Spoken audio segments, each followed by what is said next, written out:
भगवंताच्या भेटीसाठी द्वारकेच्या दारात जाऊन दारातल्या द्वारपालांना विनंती करू लागले.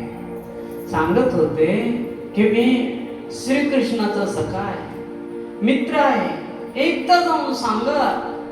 श्रीकृष्ण भगवंताला म्हणावं, सुदामा आलेले आहे. खरं वाटत नव्हतं. असा दरिद्री गरीब आणि एकदम दीनहीन, अंगावर वस्त्र नीट नाही, अशा वेशात आलेल्याला कोण श्रीकृष्ण मित्र म्हणेल? श्रीकृष्ण द्वारकेचे राजे आहेत, श्रीकृष्ण परमात्मा आहे, श्रीकृष्ण किती श्रेष्ठ आहे, 56 कोटी यादवांचे राजे आहेत.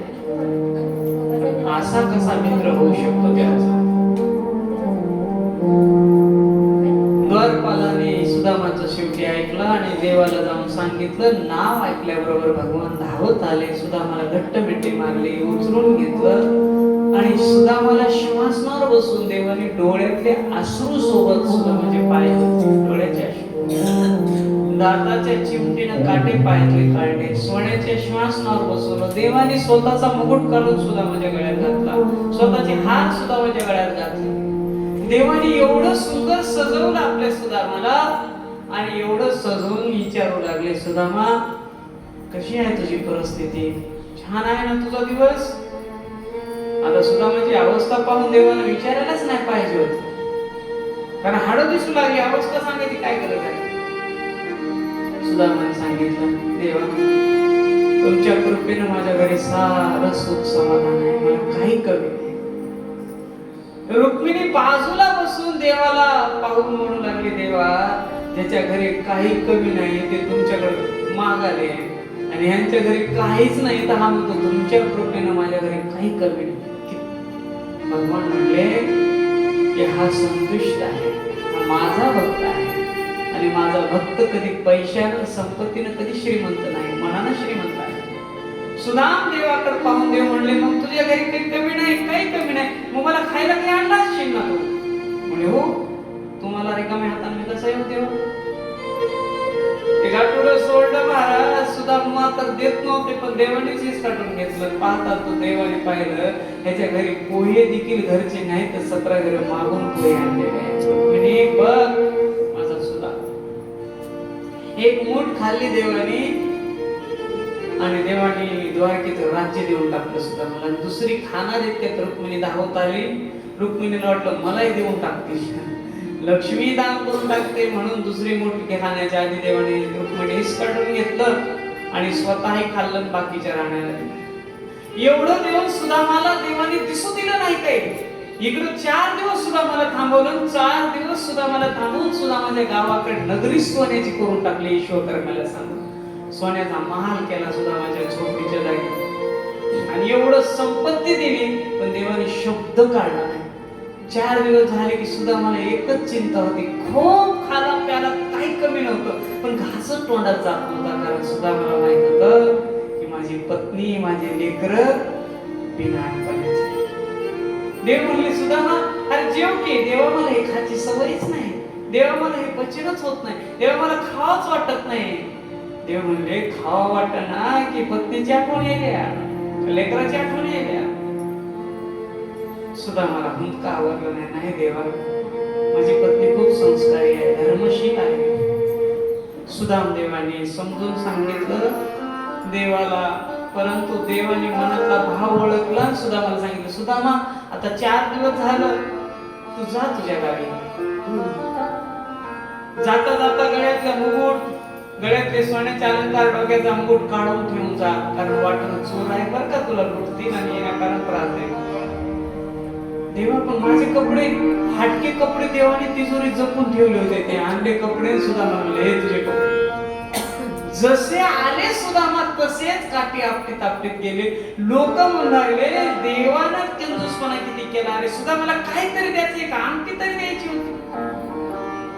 एवढं दिलं पण देवाने कळू दिलं नाही. आपण गाडी एवढं करतो पण गाडीवर लोकांना सांगतो. देवाने एवढं दान दिलं सुदामाला पण उघडून पडले नाही. सुदामा येऊन पाहता तर काय तिथं जिथं झोपडं होतं की नाही, तिथं मला सोन्याचा मान, सुदामा मोठमोठ्यानं रडायला लागले, मी तिकडे गेलो, माझं घर पाडून राजानं कोणीतरी अतिक्रमण करून महाल बांधला, माझी पत्नी लेकरं गेले, आता काय करू देवा म्हणू लागले. इतक्या सोन्याच्या रथामध्ये आरतीचं ताट घेऊन 4 दिवस पती गेलेत, पण पतीसाठी उपाशी राहणारी सुशीला आरतीचं ताट घेऊन आली. सुदामानं लांबून पाहिलं, भरजरी कपड्यामध्ये लक्ष्मी सारखी दिसणारी, जवळ जाऊन पाहता तर सुशीला, अरे तू हे कपडे कुठून आणलेस आणि एवढ्या भारीच्या रथात तू कशी बसली? सांगितलं, मालक तुमच्या श्रीकृष्ण आणि तुमच्या मित्रांनीच हे ऐश्वर्य आपल्याला दिले. चला महालामध्ये.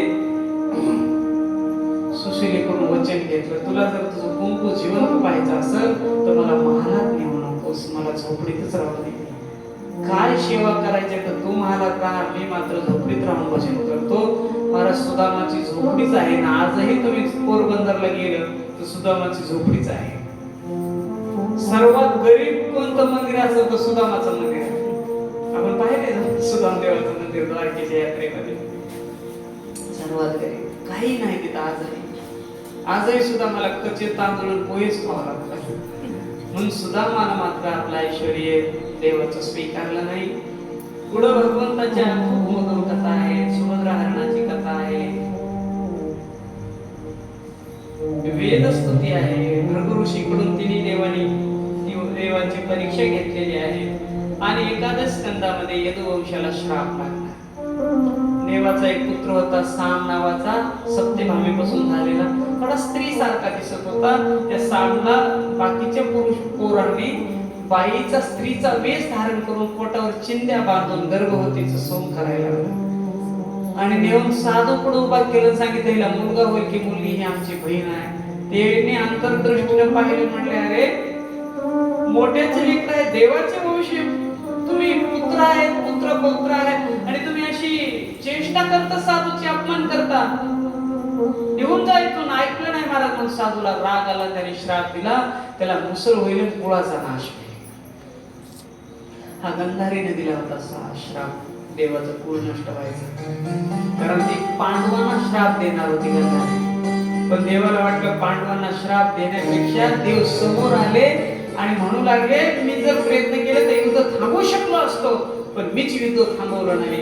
हे देवाने अंगावर ओढून घेतलं. मग गंधारीने शाप दिला, जसं माझं कुळ नष्ट झालं ना तसं तुझंही कुळ नष्ट होईल, देवा तुझ्या डोळ्यासमोर नष्ट होईल. पांडवांचा श्राप देवाने आपल्यावर घेतला होता. आज तो श्राप लागला आणि यदुवंशामध्ये मोठा हाहाकार झाला. खूप मोठा त्या ठिकाणी रणसंग्राम झाला. त्या ठिकाणी गिधाडा भरघरीट्या घालू लागले, घारी फिरू लागल्या, टिवटिव्या आरडू लागल्या. कितीतरी आकांत त्या द्वारकेत होत होता. ते मुसळ झालं महाराज, त्या चिंध्यापासून मुसळ जन्माला आलं, त्याचा पीठ करून समुद्रात फेकून दिलं आणि त्याची जी इडी होती ती पाण्यात टाकली, मासुळने गेली, त्याचा बांध तयार करून त्या व्याधाने देवाच्या शेवटी पायात मारला. आणि 56 कोटी यादव प्रभात क्षेत्रात गेले होते. तिथं जाऊन एकमेकावर हल्ला केला, सारं येदो कुळ संपलं.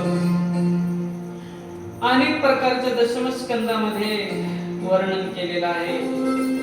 आणि यदुकुळाचा संहार झाला, सारं यदुकुळ संपलं.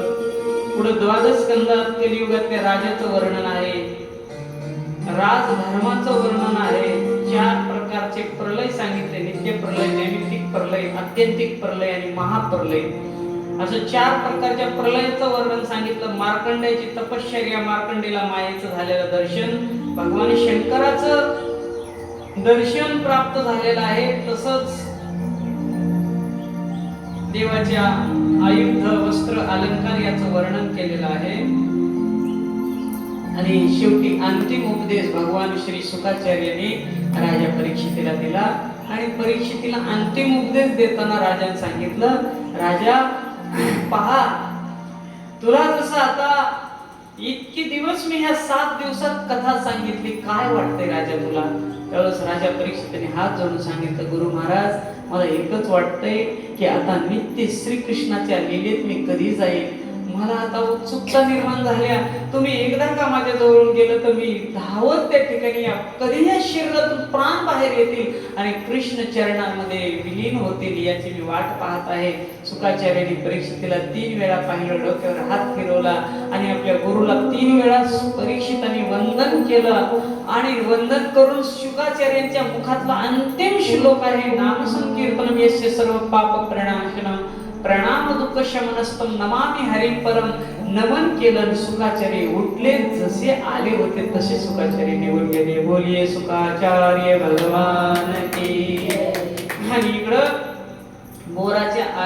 बोराच्या मध्ये आळीचं रूप घेऊन तक्षक आला महाराज. त्या तक्षकाला सुदेव नावाच्या ब्राह्मणानं अडवलं होतं, परंतु राजाचं आयुष्य अंतिम टप्प्यात आलं होतं आणि राजाला जिवंत राहायची इच्छा नव्हती, मोक्ष प्राप्त झालं होतं. म्हणून त्या ब्राह्मणाने त्या तक्षकाला जाऊ दिलं. तो तक्षक आला, एका साधूच्या सोबत भेट म्हणून बोर दिले. त्या बोराच्या मधून आळीच्या रूपानं तो तक्षक बाहेर आला. येऊन पाहतो तर काय, परीक्षितांनी केव्हाचाच प्राण सोडून दिलाय. ध्यानस्थ बसलेले परीक्षित आहेत. त्या तक्षकानं विशाल रूप धारण केलं, परीक्षिताच्या पायाला दंश केला.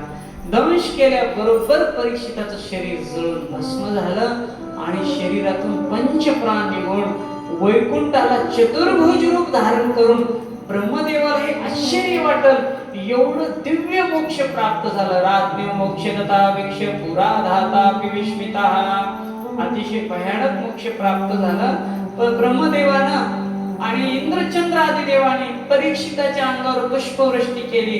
तक्षकही नतमस्तक झाला आणि मग मात्र हे राजाचं दिव्य मोक्ष त्या ठिकाणी प्राप्त झालं. सर्वांनी पाहिलं. वैकुंठामध्ये जय जयकार झाला, शंखध्वनी झाली, दहंब्या वाजू लागल्या. स्वर्गामध्ये गंधर्व गायन करू लागले, परीक्षिताचं स्वागत करू लागले. जय हो म्हणून परीक्षिताचं वंदन करू लागले. योग्य गुरु भेटल्याच्या नंतर परीक्षितासारख्या योग्य शिष्यांना योग्य गुरु भेटले तर मेल्यावर वैकुंठ नाही तर जिवंतपणे वैकुंठ प्राप्त होत असतं. अशा प्रकारे हा परीक्षितीचा संवाद पुढे जन्मेजय राजा परीक्षिताचे पुत्र गादीवर बसले. त्यांनी सर्प सत्र यज्ञ चालू केला. त्याच्यामध्ये जगातले सारे सर्प जळून भस्म झाले आणि शेवटी तक्षक हा इंद्राच्या सिंहासनाखाली जाऊन लपून बसला. त्यावेळेस तक्षकालाही जाळून टाका म्हणल्यानं त्यांनी सांगितलं, तक्षक इंद्राच्या सिंहासनावर खाली बसलाय. मग जन्मेजयाने सांगितलं, इंद्रासहित तक्षकाय स्वाहा म्हणा. मग त्या ब्राह्मणाने इंद्रासहित तक्षकाय स्वाहा म्हणलं की इंद्राचं आसनच वरून खाली येणार. घड घड घड इंद्राचं आसन आता यज्ञात पडणार. इतक्यात अस्तिक नावाचे ऋषी तिथं प्राप्त झाले. साऱ्या देवतांनी विनंती केल्यावरून अस्तिक ऋषींनी जन्मेजयाला दिव्य उपदेश करून तक्षकाला मारण्यापासून वाचवलं. संसारातले सारे साप नष्ट करू नको म्हणून आज्ञा दिली. तेव्हापासून सापाची जात तक्षकाचं नाव घेतलं की महाराज दंश करत नाही. हे तक्षकांचं वर्णन आहे. छोटेसे बाल ऋषी आहेत, ब्रह्मचारी आहेत, कुमार ऋषी आहेत, छोटस बाळ आहे तक्षक म्हणजे. आणि त्या अस्तिक ऋषी आणि अस्तिक ऋषींच्या कृपेनं महाराज तो सर्पसत्र यज्ञ थांबवला. आणि पुढं या ठिकाणी आपण पवित्र अतिशय पावन भूमीमध्ये भागवत कथा श्रवण केले.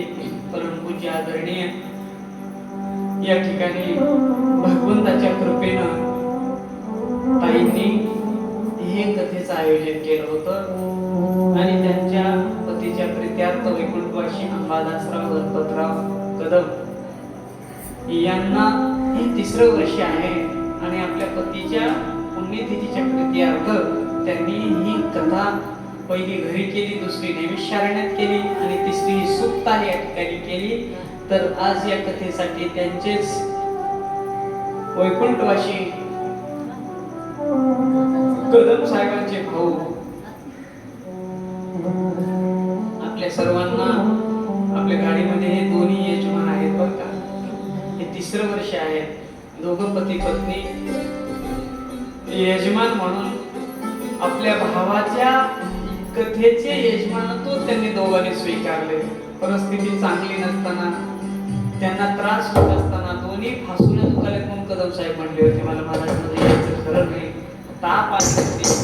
तशा अवस्थेमध्ये त्यांनी ह्या यात्रेमध्ये फक्त भावावर असणारं प्रेम आणि आपल्या भावा